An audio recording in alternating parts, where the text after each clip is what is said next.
Oi pessoal, mais um Passou Batido.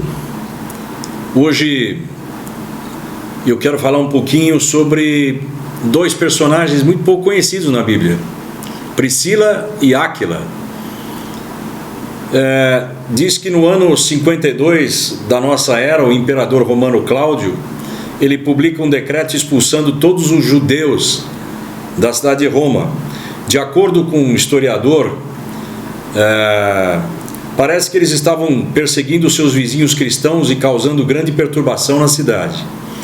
Cláudio, ele não estava nem aí para essa situação, menos ainda com quem estava a culpa. Ele sabia que eram judeus e isso para ele era o suficiente. Por isso todos os judeus foram arrancados das suas casas, banidos de Roma, fossem inocentes ou culpados, né? Quando aconteceu que um judeu chamado Áquila, que havia migrado da província de Ponto, no Mar Negro, para Roma, ele empacotou suas coisas, se despediu dos seus amigos e embarcou para a cidade de Corinto. Junto com ele foi a sua esposa, Priscila. E a gente não sabe ao certo se ela era judia ou ela era romana. Nem se na época os dois eram cristãos, né? No entanto, de uma coisa a gente sabe, eles foram juntos. O nome de um nunca aparece sem o nome do outro. Em primeiro lugar, eles ganhavam a vida juntos. A profissão deles era fazer tendas, isso está em Atos capítulo 18, versículo 3. Todo garoto judeu nos tempos do Novo Testamento aprendia algum tipo de ofício. Bacana isso, né? Já que as tendas eram parte importante da vida hebraica, os pais de Áquila decidiram que o seu filho deveria aprender esse meio prático de sobrevivência. Suas tendas eram feitas de tecido rústico, de pele de cabra, o que exigia grande habilidade para cortar e costurar da forma correta. Imagino que não era fácil, né? Áquila adquiriu essa habilidade e depois ensinou a sua esposa, e que ajudava ele, né, nessa profissão. Nem todos os casais conseguem fazer, né, como Áquila e Priscila. É preciso ter uma relação bastante madura.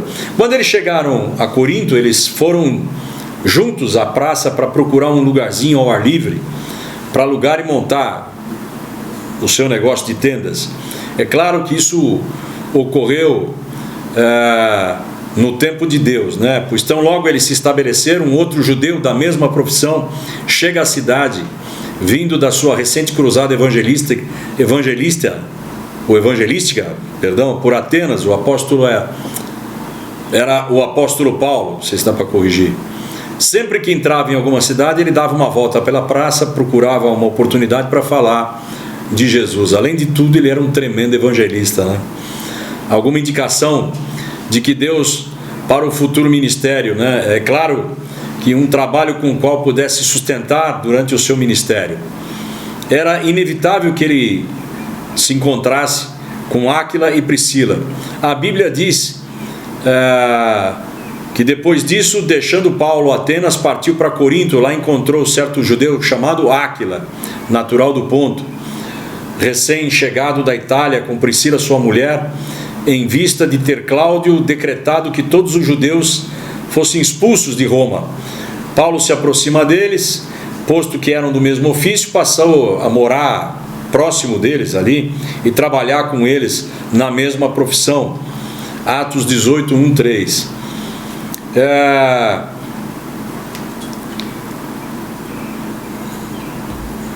Aí você vai ter que cortar, hein, Lucas?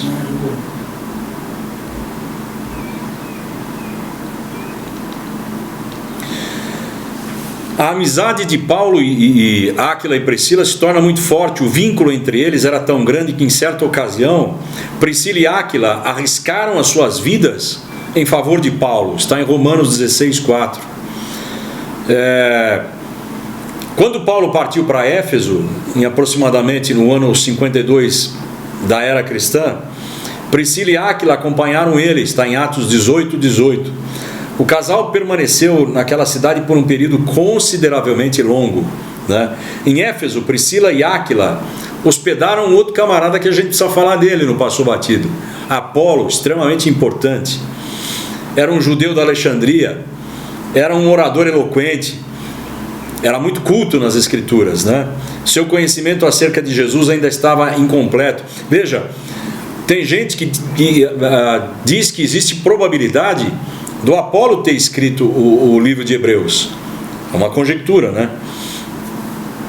Mas vamos lá. Seu conhecimento acerca de Jesus ainda era pouco. Ele conhecia apenas o batismo ensinado por João Batista. Priscila e Áquila se propuseram a ensinar mais sobre o Senhor Jesus. Está em Atos 18, 24 e 26, né? Na casa de Priscila e de Áquila, em Éfeso, começa uma entidade, uma comunidade cristã. Foi nesse período que o apóstolo Paulo escreveu sua primeira carta aos Coríntios, 1 Coríntios 16, 19. Parece que depois de algum tempo o casal acaba retornando para Roma, Romanos 16, 3. Alguns estudiosos acreditam que isso talvez tenha ocorrido por volta do ano 57 da era cristã, ou depois de Cristo, né? Nessa época, o decreto de Cláudio já havia caído no esquecimento, especialmente por conta da sua morte. Mas considerando o texto de 2 Timóteo, provavelmente Priscila e Áquila retornaram uma vez novamente para Éfeso. Está em 2 Timóteo 4,19. De qualquer forma, independente da cidade que eles estivessem, eles procuravam abrir as portas da sua casa para ter uma comunidade cristã. Pô, isso é muito interessante. Eu queria te convidar para abrir a sua casa, para ter ali uma célula, né, do corpo de Cristo. Isso está em Romanos 16, 5. Priscila é mencionada antes de Áquila. Ela é frequentemente mencionada na Bíblia antes do seu marido. Atos 18, versículo 18, versículo 19 e 26.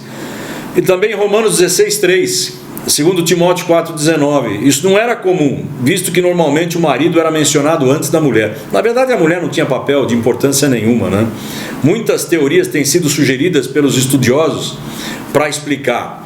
As três principais tentam apontar a maior importância de Priscila em algum aspecto em relação a Áquila.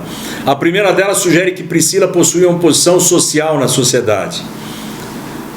Talvez ela fosse literalmente romana, né? Era uma posição mais elevada. O romano tinha mais importância do que o judeu. O nome formal de Priscila era Prisca. Esse nome pertencia a uma família da nobreza romana, então ela devia ter um certo pedigree, né?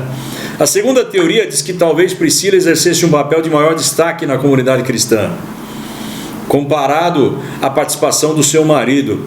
Com base nessa teoria, já foi sugerido que Priscila e Áquila foram autores também, né?